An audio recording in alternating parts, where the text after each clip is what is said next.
Талант Турдумович, урматтуу коллегалар, күн тартибине мыйзам долбоорун кирип коесузбу, регламент мыйзам долбоорун. Кайсы мыйзам долбоорун? Регламент жөнүндө. Ой, регламент дейм да, референдум жөнүндө кечиресиздер. Референдум жөнүндө мыйзам долбоорун күн тартибине кирип коюңузду суранам. Урматтуу депутаттан сунуш келип түшүп атат. Күн тартибин добушка коем, добуш бериңиздер. Макул 57 каршы 4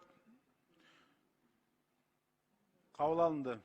Күн тартибине киргизилди. Рахмат. Процедурдун биринчи микрофон. Рахмат. Урматтуу Талант Турдумович, биз азыр дагы регламентти буздук. Анткени эртең менен күн тартиби бекитилгенден кийин мыйзам долбоорлору каралып аткан учурда күн тартибине өзгөртүү кирбеш керек эле. Бул биринчиден. Экинчиден биз өзүбүз иштеп аткан регламентти өткөн шаршемби күнү дагы аябай одоно буздук. Анткени регламенттин 85 беренесинде 4 пунктунда так жазылып турат. Добуш берүү укугун башка депутатка берүүгө тыюу салынат деп. Ошол эле 8 пунктунда жазылып турат, эгерде добуш берген депутаттардын саны катталгандардын саны менен дал келбей калса, анда маселе кайра добушка коюлат деп так жазылып турат. Демек, өткөндө мына абакта жаткан Дүйшөн Төрөкулов дагы добуш берди, макул деп чыкты. Ошондуктан ал өзү абакта. Бул факт. Демек, ал депутат үчүн башка депутат добуш берген. Регламент бузулду. Демек, бүгүн биз Конституцияны 2-3 окууда карабашыбыз керек. Кайра добуш берүүгө келишибиз керек биринчи окууга. Регламент боюнча. Эгерде жок, регламентти бузуп, биздин өлкөнүн эң башкы документин ушундай жол менен кабыл алабыз десек, бул шерменде конституция болот муну. Элдин баары билиш керек. Бул биринчиден. Экинчиден, кече эмне үчүн конституциялык түзүлүш боюнча комитеттин жыйыны болбой туруп, бүгүн дагы 2-3 окууга бир кароого киргизип атасыңар. Бул дагы одоно мыйзам бузууда. Эмне Кыргызстандагы эң башкы мыйзамыбызды комитет карабай туруп, эң маанилүү учурда баары башын катып жатып алып, үйлөрүнө алып, колдорун койдуруп келип, ушинтип уурларча кабыл алабызбы? Биз дагы шерменде болбодукпу анда? Ошондуктан азыр урматтуу депутаттар, баарыбыз мына эң маанилүү учурда чечкиндүүлүктү көргөзөлү.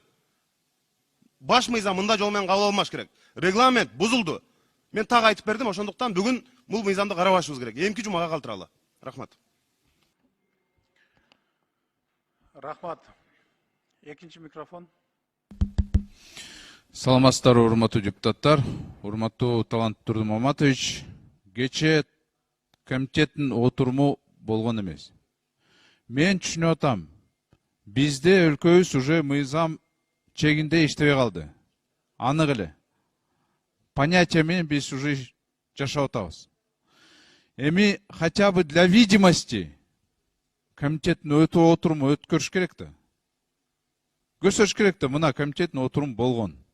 Опросным путем чечим чыгарып, бул мыйзамсыз. Туура эмес. Мына канча башка өлкөлөр дагы ушуну, мамлекеттер карап атышат ушуну. Биз азыр караганга бизде даже чечим жок комитеттин. Өткөн жумада автор ким десек, авторлар табылбай жатат. Мына депутат азыр докладчик. Даже так название, мыйзам долбоорунун названияны билбейт экен. Регламентпи, референдумбу. Эми кечирип койсун, бирок эми ушундай көрсөткүч болуп атпайбы? Какое отношение? Это такой большой пофигизм, когда принимается целый основной закон. Так нельзя же делать. Киргизгенге бул менимче туура эмес азыр. Рахмат. Биринчи микрофон.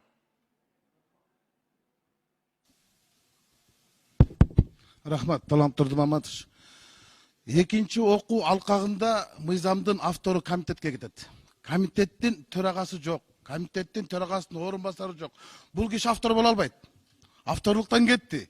Экинчи эмси жакшы эле Талант Турдумаматович. Мыйзамды көзөмөлдөгөн кишисиз, мыйзамды мыкты билген кишисиз.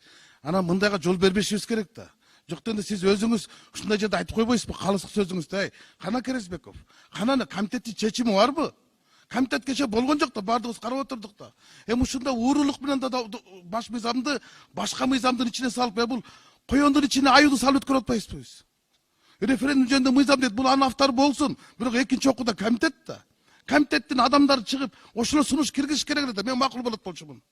А комитеттин төрагасы да орун басарларда чыкпай атпайбы? Анан бул эртең билесиз да, Талант Турдумаматович, 2006 жылкы күч менен кабыл алган Конституциянын бардыгын Эшимканов менен Карабеков сотко барып утуп алганда, ошону жокко чыгып кетти да. Бул да азыр ошол туура ошондой жолго бара атпайбы? Эми ушунчалык зордук менен да кабыл алабызбы? Это же жанагы изнасилование болуп атпайбы, в извращенной формада кабыл алдырып атпайсыңарбы? Уят да эметкөндө мейли эми түрмөдөгү адамга добуш бердиргиле, мүрзөдөгү адамга добуш бердирдик кой каратып туруп. 5 жылдык болот азыр. Эми азыр дагы жылдың болобуз. Kimge gerek var, ben tak düşünmey turam da. Tak düşünmey turam. Buna geçe Felix Şaşameç'in postunu okudum. Sadır Nurgacıoğlu'na girip çıktım deyip. Baş mıysam boyunca anın fikri başka eкен деген söz aytты. Ana men tаңкалып атам, бул кайсы жапыракты ойнап аткан. Бирок ачыктап коюш керек болчу Аллага шүктür. Эми карачы, комитеттин мүчөлөрү жок.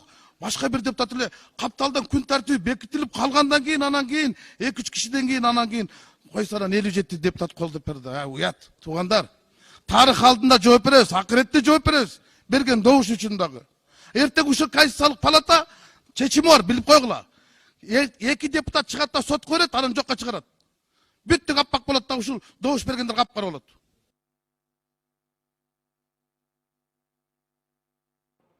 Рахмат. Искал Чыныбекович, азыр жөн эле күн тартибине киргизүү жөнүндө маселе көтөрүлдү. Добуш берүү менен күн тартибине киргизилди. Ал эми аталган маселени караган учурда комитет өзүнүн оюн билгизет. Ошондо суроолорду берсеңер болот. Экинчи микрофон. Талант Турдумаш, менде сизге спикер катары суроо бар да. 85 беренеде регламент жөнүндө мыйзамда так эле жазылганда бири-бирине депутат добушту бере албайт. Сиз спикер катары бул жерде караш керек болчуңуз да. Добушту берип атканда билесиз, эгер депутаттар башка депутаттарга добушту берген. Ошол эле сиз одо отурган депутат үчүн даже добушту беришкен. Ошол мыйзамсыз да, туурабы? Же мыйзамдуу дейсизби? Сизге суроом бар да.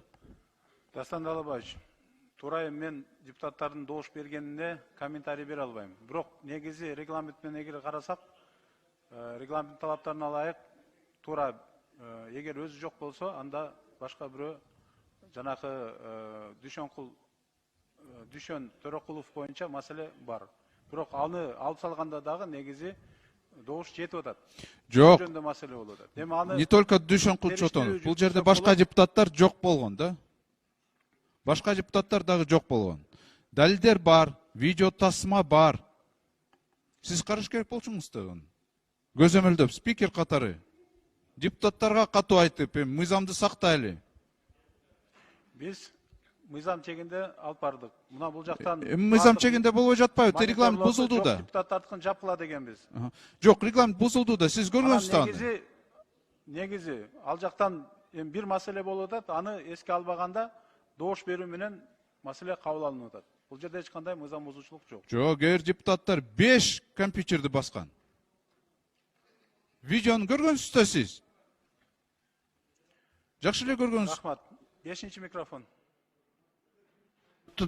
Урматтуу Талант Турдуматович, азыр күн тартибине кийирели деген маселе болуп атат да. Иштеке боло элек, мына комитет төрагасы келет, комитет мүчөлөрү келет, өзүн кийирсек, анан өзүнүн талап шарттары да бар да, жерде фракциянын чечимдери бар. Күн тартибине кийирели, анан талкуу кылалы. Рахмат. Рахмат.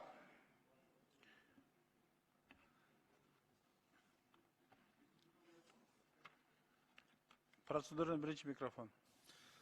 Дастан Далабаевичка жооп бере атпайсызбы, Талант Турдумаш? Ошол 9-пунктты карасаңыз, регламенттин 85-беренени.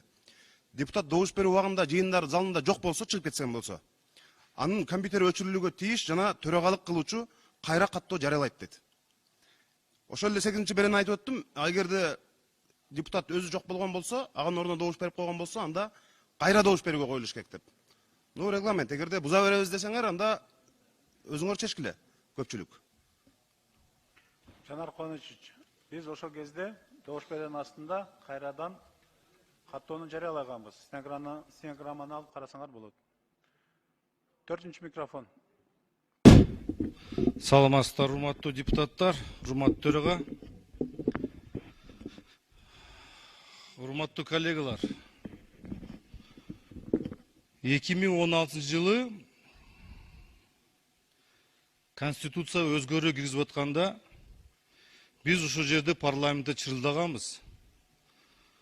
Парламентте мына ушул жерде мына СДПК мүчөлөрү сиз айттасыздар. Ошондо биз дагы айтканбыз ушул жерде. Мажбурлап өткөзүп атасыңар, регламент бузуу, мыйзамдар бузуу менен өтүп атат деп айткансыңар. Мындай карасак, азыркы жаңы конституция келип аткан эмне өзгөрүү болду? Өз алдынча башкаруу система өзүнчө кетип атат. Сот система мурдагыдай сот система боюнча деле ошол жазылып атат. Андан тышкары соттун төрагасын бул жерде макулдашы менен жазып атышат. Ал жерде 46 статьяда карап коюңуз. Социалдык жоопкерчилик да болуп атат ал жерде. Анан мына Рыспай Чыныбекович айтып кетпеди, Чынабаевич. Рыскелдин Чыныбекович, кечирип коесуз. Изнасилование боюнча айтып кетпедиңизби?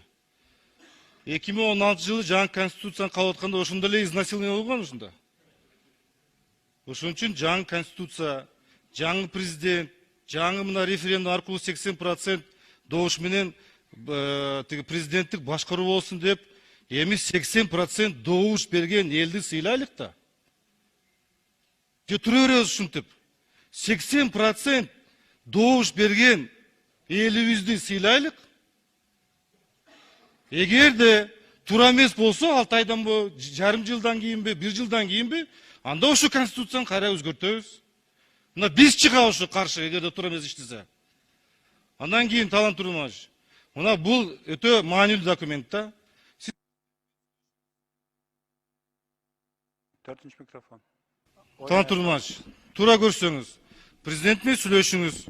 Ошол маселе каралып атканда президент да келсин, башка прокурор келсин, жогорку соттун төрагасы келсин. Ошол маселени чогуу карап, кандай суроолор болсо суроолорго жооп берип, так дана жооп берип койсок, ошо менен бүт маселе чечилет. Ошону бир карап койсоңор. Рахмат. Рахмат. 1-ші микрофон. Талант Турдумаматович, биринчиден биздин кесиптештерибиз Жанар Акаев, Рыскелдин Момбековдер башында туура көтөрдү маселени, процедурный. Комитеттен өткөн жок депчи. Биз унчукпай турдук. Мына комитеттин жетекчиси келди, Канат Керезбеков. Мен Канат Керезбековден сурадым, комитеттин чечими барбы десем, бар деди. Кече опростун путем бүткөнбүз. То есть процедура бүт соблюдается биздечи. Бул биринчиден. Экинчиден болсо, мен түшүнбөй калдым. Мо 2020-жылкы, 21-жылкы конституцияга эмне мынча нападка болуп атат да? Тарыхты карап коелу. 1993-жылы легендарный жогорку кеңеш, парламент кабыл алганда кандай болгонун биз деле түйүн билебиз. Эч кандай мыйзам бузуу деп айта албайм. Но ар бир шартка жарата болгондо, туурабы? 2016-жылы мына азыр айтып кетти. 2016-жылды, 2010-жылды айтайлы. Жөн эле даже 2010-жылкы конституциянын 114-беренесине кирсең, ал жакта бүт баары бекитилген. А мына азыр 2016 жөнүндө айтып атат. 2016-жылы боюнча эгер кичине насильственный путем закон кабыл алынган болсо, основнойдо, ал биз 2020-жылы ал жол менен барбайбыз. Потому что бул адамдын астында, мамлекеттин астында, мыйзамдын астында бул туура эмес нерсе. Бирөө туура эмес кылса бизге жол бербейт, биз да туура эмес кылабыз депчи. Бирок азыркы 2021-жылкы конституцияга эл тандады, референдум болду. Элдин үнүн угайлы. Эмне үчүн 2010-жылкы конституция иштебей калды деп өзүңөр биринчи суроо бербейсиңерби? Жанар Кубанычевич. Политический партия деген мыйзам бар. 99-жылкан бери келатат, бир да өзгөрүү болуп атат. Ошону караш керек эле. Эмне үчүн политический партиялар элдин астында ответственность болбой туруп, эл ошон үчүн бул системаны мен өзү биринчи жолу айткам, мен за парламентарий. Oyun ayakta olsun. так болбой калды да болчу. Ситуация өтө начар болуп калды. Тарыхта болгон, Чилиде болгон, мына Грузияда деле болду. Ага чейин Францияда 58-62 жылдары ушундай ситуациялар болгон, что президентский правленияга келбесе мамлекет тарап кетмек. Азыр ситуация ошондой болуп калды. Биз деген шарттарды түзүшүбүз керек да. Туурабы? Ан без основательно мондай такой атмосфера создавать этип аткан кереги жок болчу. Элдин үлүн угайлы. Мыйзам менен жашайлы. Демократиялык мамлекетте жашап аткандан эң негизгиси эмне? Элдин бийлиги, экинчиси болсо бул мыйзам үстөмдүгү. Мына основной принциптер. Бүт баары соблюдаться этилип атат. Анан эгер биз парламенттен усикайт этип туруп президентке берип атсак, ага деген 10 жылдагы тарых алып келип койду да бизгечи. Эмне үчүн Кыргызстанда политический партиялар ответственность алган жок? Эмне үчүн политический партиялар бүт региондордо постоянно иштеген жок? Эмне үчүн политический партиялардын идеологиясы болгон жок? Эмне үчүн только шайлоонун астында иштешет, жарым жыл, мандат алат, кайра кетип калат. Аткаруу бийлиги менен өздөрүнүн иштерин кылыпчы. Маселе көп да. Мен деле ичим күйүп атат, что Кыргызстанда парламентский правление мондай 10 жылда биз ишеним аткара албагангачы. Рахмат. Рахмат. Экинчи микрофон. Умбеталы Токтаралиевич, урматтуу депутаттар, Конституцияны колдогондор. Мындайда, как будто вы ничего не понимаете. Президенттик башкаруудан тышкары дагы башка маселелер бар. Мен жөн эле мындай бир статьядан цитатаны кылып берсем. Государство и его органы служат всему обществу, а не только его отдельной части. Значит, бир бөлүккө, коомдун бөлүгүнө иштесе боло берет экен. Настолько неграмотно. Я не знаю, какой человек это написал. Же атайын кылып атабы узурпация алып келиш үчүн билбейм. Эми урматтуу депутаттар, мен түшүнүп атам, кээ депутаттар менен катуу эле сүйлөшкөн, кээ менен мындай кызматты айтышкан, кээ коллегалардын балдары там ЕЭКте иштеп атышат, башка мамлекеттик органдарда иштеп атышат, түшүнүп атам. Эми бирок көрөсүз го, бул конституция каерге алып келет бизди. Узурпация мына так эле жазылып атат. А не только отдельные его части. Значит, бир бөлүккө мамлекет, целый мамлекет жана анын органдары иштесе болот экен. Как будто других норм нету. Сиз азыр башкаруу системаны айтып атасыңар. Ушундай нормалар өтө көп. Өтө неграмотный киши жазып берип силерге берген. Колдоп бергиле. Мен түшүнүп атам. Окубай эле көбүнчө азыр колдоп атасыңар. Бирок келечекке өтө бизге терс таасирин берет. Көрөсүң. Дастан Далабаевич, негизи ушул маселелер боюнча айтып койгум келет да. Конституциянын долбоору Конституциялык кеңешмеде кеңири талкуулоо жүргүзүлдү. 2 ай, 2,5 айдан ашык. Мына ошондо барып ушул ойлорду айтсаңар болот эле. Эми мыйзам долбоору күн тартибине киргизилгенден кийин жанакы өзгөртүү толуктоолор киргизилбейт, билесиңер. Мына ошондо келип алып айтканыңар бир аз туура эмес. Мына ошондо барып айтсаңар болот эле да. Экинчиден узурпация боюнча. Буга чейин болуп келген ар дайым эле. Парламент качан биз эгемен өзүбүз эн эркин чечкенбиз. Эч качан чечкен эмеспиз. Мына туруп айткыла бул жерден биз өзүбүз чечип жүргөнбүз деп. Бардык маселелерди. Өкмөт деле ошол президентке баш ийип келген. Аталган конституциянын долбоорунда ушул жоопкерчилик толугу менен ачык айкын президентке берилип атат. Буга чейин ким болбосун, кайсы президенттер болбосун, жоопкерчиликтен корккон. Качкан ушул жоопкерчиликти алгандан. Азыр тескерисинче толугу менен ушул жоопкерчиликти мойнуна алып президент иш жүзүнө жоопкерчиликти алып, иш жүзүнө бүт маселелерди иш жүзүнө ашырабыз деген жоопкерчиликти алып атат. Ушул эле мурда жашыруун болсо, азыр ачык мойнуна алып атат. Буну дагы кабыл алыш керек да. Бул дагы тарыхый чындык. Болгону өкүнүчтүүсү, ошол кезде барып, катышып, өзүңөрдүн оюңарды айтып ошол жерде талкууга катышпастан бүгүн чыгып референдум мыйзам чыгарылып атканда ушул оюңарды айтып аткан өтө өкүнүчтүү.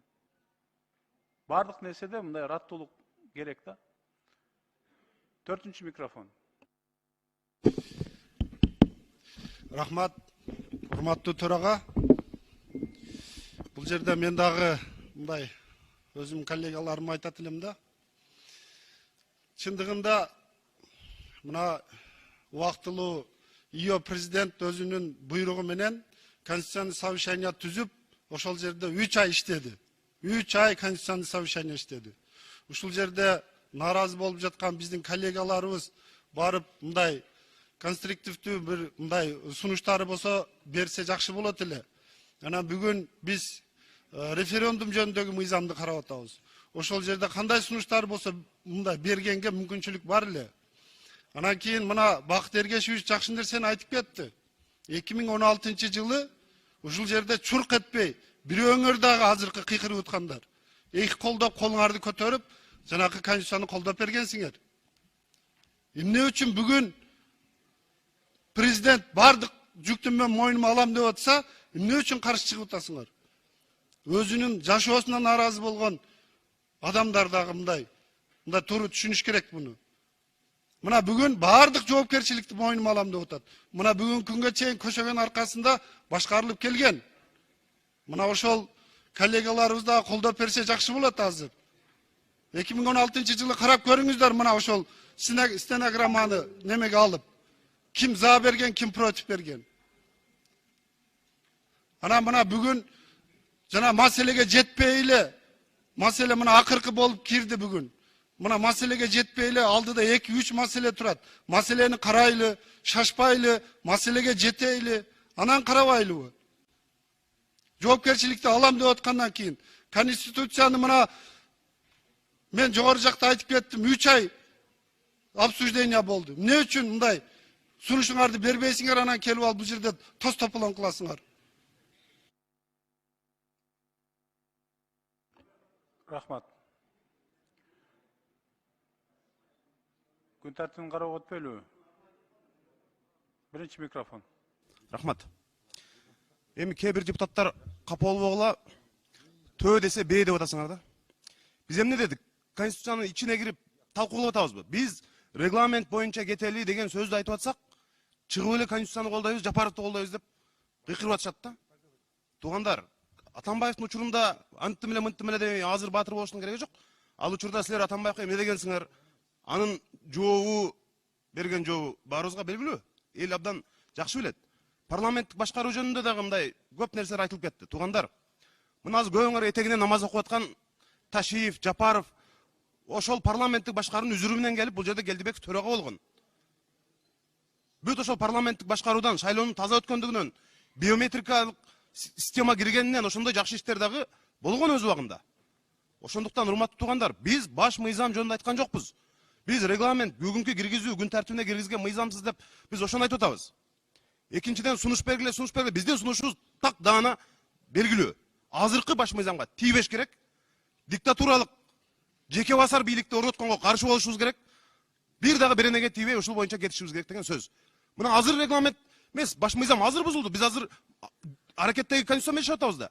Кече президенттин аппарат башчысы бүт өкмөт мүчөлөрүн чогултуп алып, өлкөнүн өнүгүү стратегиясын талкуулап отурат. Президенттин аппарат башчысы баш мыйзам бузулду да. Тебеленип атпайбы эмитен эле. Дастан Далбаев туура айтты. Биз мыйзам менен эмес, түшүнүк менен жашап калдык. Ошондуктан урматтуу туугандар, урматтуу коллегалар, мындай айтышканда биз чыгып регламенттин беренелерин айтып, ушул жерде туура эмес болуп калды, күн тартибине алып чыккан мыйзамсыз деп айтып атабыз. Силер болсо таптакыр мындай башка жака кирип кетип атасыңар да. Албетте, эл чечет туура. Биз чечпейбиз. Ошондуктан бүт регламентти сактап, мындай туура жол менен кетели деген сунушту айтып атабыз биз. 2-чи микрофон. Мен дагы жогору жакта коллегаларым айтып кетет элем да. Бул жерде чындап бул коллегаларыбызды түшүнсөк болот. Ошол 5-октябрь күндөрү жан талашып бийликке жетпей калып, бийлик талашып жүрүп ушул күнгө чейин бийликке жетпей калып, эми мындай ичиндеги күйүтүнү түшүнсөк болот да. Бул жерде мындай туурусуну мындай айтыш керек. ел таңдағаннан кейін ушул конституцияны президенттик башкаруу 80%. Мына элдин тандоосуна биз баш ийишибиз керек. Анан мына ал жерде биздин комитеттин төрагаларына дагы мындай сөз тийгизип кетип атат. Ар бир депутат бул жерде өз үчүн жооп бериш керек. Комитеттин төрагасын сындап, комитеттин төрагасынын оюну айт электе эле комитеттин төрагасынын оюну айткан туура эмес бул жерде. Ошон үчүн ар бириңиздер мындай сүйлөп атканда абайлап сүйлөңүздөр, урматтуу коллегалар. Birinci mikrofon. Рахмат, Талант Турдумович. Мен атымды кесиптешим атап кетти, мен эч кимдин атын атаган жокмун. Мен баш мыйзам боюнча пикирим башынан эле белгилүү. Мен каршы болчумун. Бирок мен деле жакшы болсун дейм. Бирок бардыгы мыйзам менен кетсин деген жолду айткан болчумун. Анан болбой эле айтып атпай, бул Момбеков деген тигүүдө чай, мен эч кимге тийишкен жокмун го. Эл билет да кимдин кошоматчы, кимдин саткын экенин. Эл билет, анан 80%, 30%, 80%. Ал Кыргызстандын халкынын 15%. Ал жалпы шайлоочулардын 33%. Карап көрөлү деп 6 миллион калк менен 3,5 миллиондун 1 миллионго эсептеп койсоңор деле болот да, калькулятор менен эле. Анан ак бышыкпы, кара мышыкпы чычканасы бол дейт. Кеп баш мыйзамда эмес, кеп башка мыйзамда. Биз башка мыйзам менен башка мыйзамды тиркеме катары кабыл алып атпайбы? Мен ушудан айтып атам, ай, эртең Конституциялык палатага бирөө сотко берсе, жокко чыгарып койсом, могу жердеги добуш бергендер не болот? Кылмышы козголот да. Конституциялык төңкөрүш жасаган деп. Бардыгын мыйзам жол менен кетсек деле болот эле да. Эмне эле шашып атасыз, кайкы эле баратасыз? Мен такыр түшүнбөй турам. Эми мыйзамды мыйзам жол менен кабыл алайык да. Анан бири-бирибизди эмне аласыз? Оппозициянын болгону жакшы. Биздин каршы сүйлөгөнүбүз азыркы бийлик үчүн аброй. Анткени айтат, ушундай карама каршы ушундай демократия бар экен Кыргыз парламентинде дейт. Кыргыз бийлигинде дейт. Бул президент үчүн дагы, сиз үчүн да жакшы. Талант Турдумович, сиз билесиз да, саясий куйтулук, саясий куугунтук эмне экенин өз башыңыздан өткөргөнсүз да. Аны үчүн биз каршы пикир билдирсек, бизди жаманатты каралай бербегиле. Бул силерге аброй алып келбейт, кайта элди кыжырда келтирет. Биз каршы сүйлөгөндө өтөт. Кол бутун байлап отуруп өткөрөт. Кече үйүн арат көрдүбү? Кол койдурду.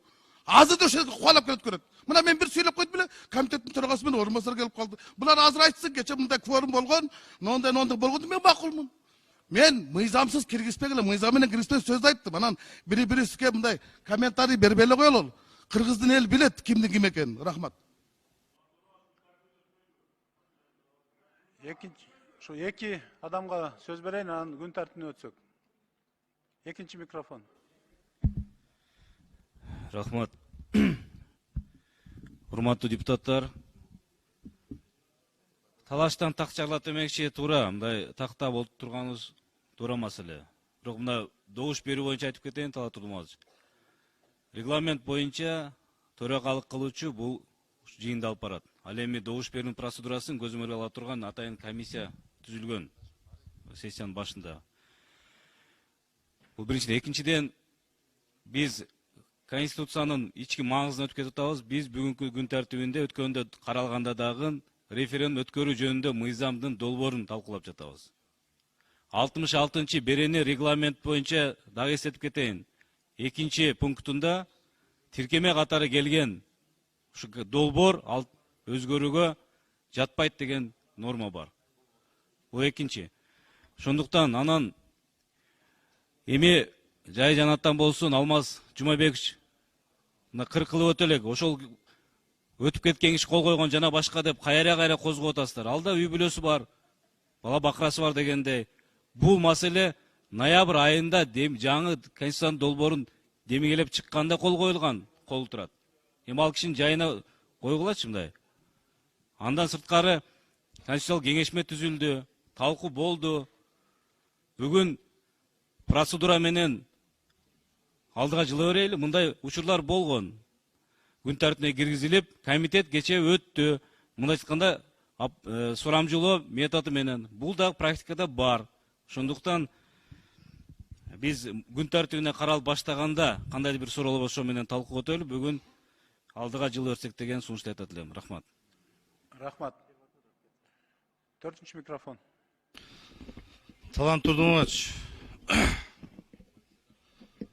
регламент негизинде өткөзөбүз. Мен аны туура көрөм. Азыр Жанар Акаев кыйытып мындай айтып кетти да, мен адресиме. Мен бир президенттин дагы баласы болгон эмесмин. Президент мага айткан сындарды мен үчүн ал дары деп коем. Аны коркпой эле айтам, уялбайм андан. Ал киши өзүнүн ыктыяры менен кеткен. Ал киши өз ыктыяры менен кеткен. Биз ага баа бердик. Бирок баласы атасын саткан, бул чоң күнөө. Эч качан унутпагын. Сен ким элең, анан ким болдуң сен. Ошон үчүн мен сага тийишпей сүйлөдүм эле. Сен мындай мага кыйтып сүйлөбөй жүргүн мага. Уктуңбу? Иним. Күн тәртібіне өтпелі. Birinci mikrofon. Рахмат. Эми катуу тийип чычалап атканы жакшы. Демек мен максатыма жетип атам, анткени ушул жердеги депутаттарды бир аз ойготуп, намысын келтирип коеюн деген ой эле. Түшүнүп чычалап атышканы мындай жакшы. Бакыт Эргеш. Дагы бир жолу айтып коеюн, сизге дары болсун. Бирок дары болбоптур. Мен сиздин атыңызды атабай, сизге комментарий бербегенден кийин сиз ушинтип чыгып алганыңыз туура эмес. Экинчиден, мен ошол убакта Атамбаев менен иштегениме азыр дагы сыймыктанам. Анткени биз болгондо айтып турганбыз. Ошондо силер бул жерде канча мыйзамсыз нерселер болгон унчукпай отур. Мен сиздин ордуңузда болгондо вообще чыгып сүйлөбөйт элем микрофонго. Моралдыктагы укугум жок болчу. Улам келген президенттердин этегине намаз окуп, өзүңүз айтып атасыз. Атаңыздын татыктуу уулу боло алган жоксуз керек болсо сиз. Ушул жерде. Сиздин атаңыз ушул жерде депутат болгон. Чыгып алып кайра ата бала деп кайсы башка нерсеге асылып отурасыз, уялбай. Hurmatlı депутаттар, bir-biringizlerden avroyuңарга шек келтирбесеңер. Өзүңүз келип Атамбаев менен этегине намаз окуптуңуз кийин эми бар. Бирок эми уялбайсыз, азыр деп барып намаз окутасыз. Уялбайсыз ушул. Дагы үйрөтүп алып, сиз акыл өтөсүң, унутпай жүрүң. Сиз мага акыл айтатканга вакытта келип, моралдык укугуңуз жок. Эч кандай. Rahmat. İkinci mikrofon. Талант Турдуматович, күн тартибине өтпөйлүбү? Эми мына акыйнеге айтышканды токтотпойлубу? Эми бир-эки эле популисттерди Күн тәртібіне өтөлі. Талант Турдуматович, бир-эки популисттердин немесин 2-ден 3-төн чыкса боло береби? Токтотсун мынандай популисттикти. Сүйлөй турган сөздөр көп өзүчү. Мындай айта турган сөздөр.